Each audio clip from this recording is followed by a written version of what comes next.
நாடோடி மன்னன் ஒரு படங்க புரட்சி தலைவர் எடுத்தார். அந்த படத்துக்கு பாட்டு எழுதினது பட்டுக்கோட்டை கல்யாண சுந்தரம் அவர்கள். படத்துக்கு கதை வசனம் யாரு தெரியுமா? கவியரசு கண்ணதாசன் அவர்கள். புரட்சி தலைவர் கண்ணதாசனை கூப்பிட்டு சொன்னாரு, அப்பா என் சொத்து சுகம் எல்லாத்தையும் வித்து இந்த படம் எடுக்கேன். இந்த படம் தமிழ்நாட்டில் ஓஹோன்னு ஓடிட்டுனா நான் தான் மன்னன், ஆனா ஓடலன்னா நான் தான்ப்பா நாடோடி. நான் நாடோடி ஆகிறதும் மன்னன் ஆகிறதும் உன் கையில தான் இருக்கு. புரட்சி தலைவர் கண்ணதாசனை கடவுளேன்னு அழைப்பார். ஏன்னா கூப்பிட்டு சொன்னாரு, கடவுளே நல்லா இருப்பீங்க, கடனை வாங்கி இந்த படத்தை எடுக்க, நீங்க எல்லா விஷயத்திலையும் நல்ல கவிஞர் தான், கொஞ்சம் லேட் கம்மர் சொன்னாரு. சரியா டைமுக்கு நாளைக்கு 9 மணிக்கு வந்துடணும், கவலையே படாதீங்க, 8:50 இருப்பேன். பட்டுக்கோட்டையார் 8 மணிக்கு வந்துட்டாரு, புரட்சி தலைவர் 8 மணிக்கு வந்துட்டாரு. இவர் ஆளை காணோம். மணி 9 ஆகுது, 10 ஆகுது, 11 ஆகுது, 12 வரைக்கும் வரல. கார்ல இருந்து இறங்கி வரார். என்ன சொல்ல போறாங்களோன்னு நினைச்சிட்டு வந்தார்.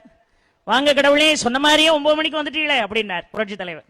இல்ல கொஞ்சம் மன்னிச்சுக்கிடணும், கொஞ்சம் லேட் ஆயிட்டு. சரி பரவாயில்ல, தெரிஞ்ச விஷயம் தானே, நீங்க வர்றதுக்குள்ள ஏன் இந்த டைமை வேஸ்ட் பண்ணணும்னு ஒரு சிச்சுவேஷனை சொல்லி பட்டுக்கோட்டையார ஒரு பாட்டு எழுத சொல்லியிருக்கேன்.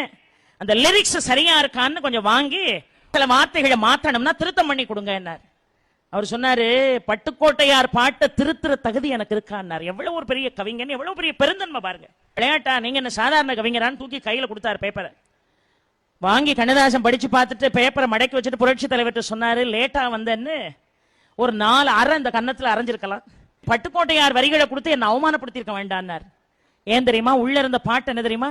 படை தண்ணில் தூங்கியவன் வெற்றி இழந்தான், உயர் பள்ளியில் தூங்கியவன் கல்வி இழந்தான், கொண்ட கடமையில் தூங்கியவன் புகழ் இழந்தான், உன் போல் பொறுப்புள்ள மனிதரின் தூக்கத்தினால் பல பொன்னான வேலையெல்லாம் தூங்குதப்பா.